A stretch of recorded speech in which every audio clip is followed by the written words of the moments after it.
The House Oversight Committee plans to conduct an investigation into the security lapses at that event. The Republican-led committee has asked Secret Service Director Kimberly Cheadle to testify at a hearing next week.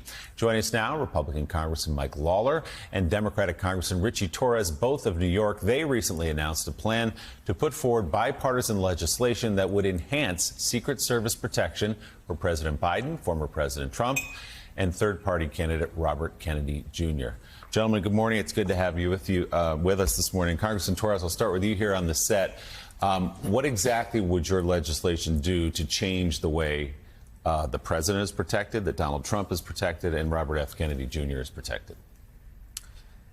So most Americans are profoundly shaken by the mass shooting that not only endangered the life of a president, former president, but also wounded 2 people and killed a volunteer firefighter.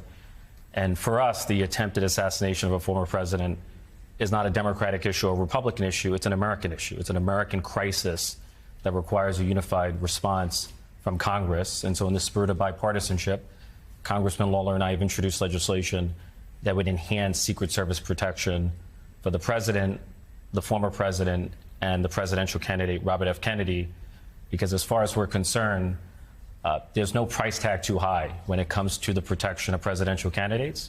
You know, the United States is no stranger to violent extremism. In the 1960s, we saw the assassination of a president, a presidential candidate, several civil rights leaders, and we're so divided as a country that we cannot afford to return to a period of political assassinations in America. Congressman Lawler, you and Congressman Torres have worked together on other bipartisan legislation as well. I think the question that we all have is the same one that you both are asking, which is how could this possibly happen when you have an asset, a protectee as important as the former president of the United States, the Republican nominee, now we can say officially as of last night? How was that rooftop left unguarded?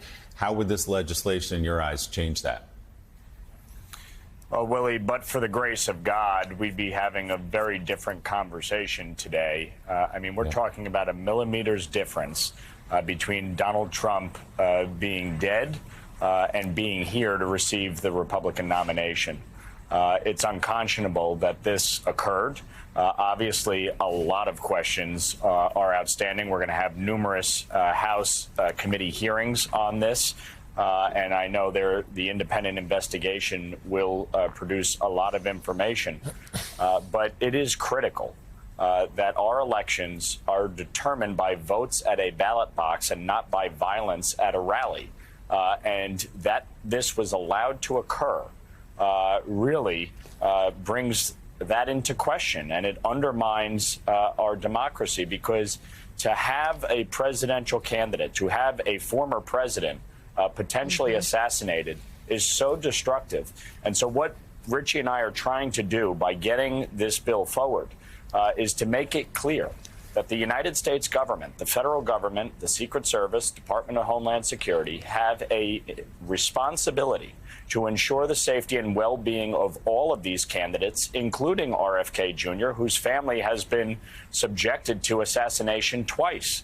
We cannot allow this to happen in America. As Richie pointed out, I mean, look, we're divided. We're going to air our differences. We should have robust debate on the issues. But violence should never, ever be the answer to our political differences, not now and not previously. Congressman Torres, let's be clear. We don't know. Investigators do not know the motive of the shooter. But as your colleague just noted, we live in very divided times, not just divided times, but times full of really incendiary political rhetoric. Give us your sense as to the problem across the country with that right now. And do you have any hopes that the temperature can actually be lowered in the wake of the shooting? I can only hope, and I join President Biden in calling on all of us to lower the temperature. You know, I've long had concerns that the coarsening of American rhetoric and American discourse could eventually escalate into violence. But to your point, we do not know the motive of the shooter. We know that he was a registered Republican, but we do not know whether the act of violence was ideologically or politically motivated. And so we have to resist the temptation to politicize the events. And I find it troubling that a number of pundits are interpreting the event through the prism of their own politics in order to fit a politically preferred narrative. But the fact is, anything that is said about the mental state of the shooter is pure speculation. So, Congressman Lawler, what about from your side? You're sitting at the Republican National Convention there in Milwaukee. We've heard calls even from former President Trump himself. We heard it from Speaker Johnson. I spoke to him the morning after the shooting. He called for calm and toning down the rhetoric. Obviously, there's been a lot of rhetoric coming from the former president over the years. It's happening all over the place. How do we get to a place where that actually happens and it's not just lip service? Look, you see with Congressman Torres and I, number one, we can find areas of commonality and agreement.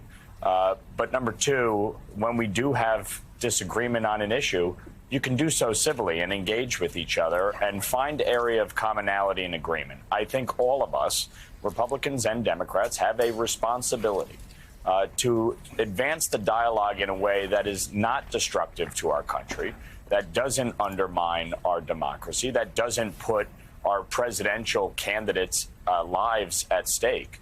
Look, Donald Trump took a bullet the other day.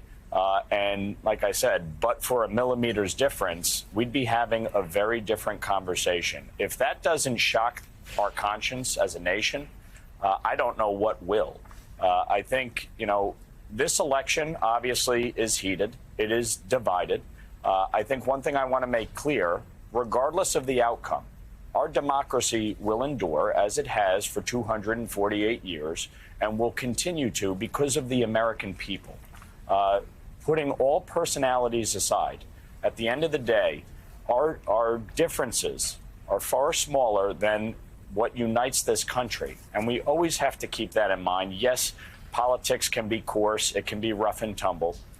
But I think all of us have a responsibility to speak to the better angels of our nature, to quote a former president who was assassinated, and to really try to uplift this country, regardless of the outcome in November. Amen to that. And let's just hope all the people calling for turning down the temperature and cooling of their rhetoric continue to live up to that in the days and weeks and years to come here. Republican Congressman Mike Lawler, Democratic Congressman Richie Torres, both of New York, thanks for your work on this and thanks for being here this morning. Hey there, MSNBC fans. I'm Luke Russert, and be sure to join me, Rachel Maddow, Jen Psaki, Lawrence O'Donnell, Steve Kornacki, Joy Reid, and many more September 7th in Brooklyn, MSNBC Live Democracy 2024. Click on the link for ticket information. We will see you there.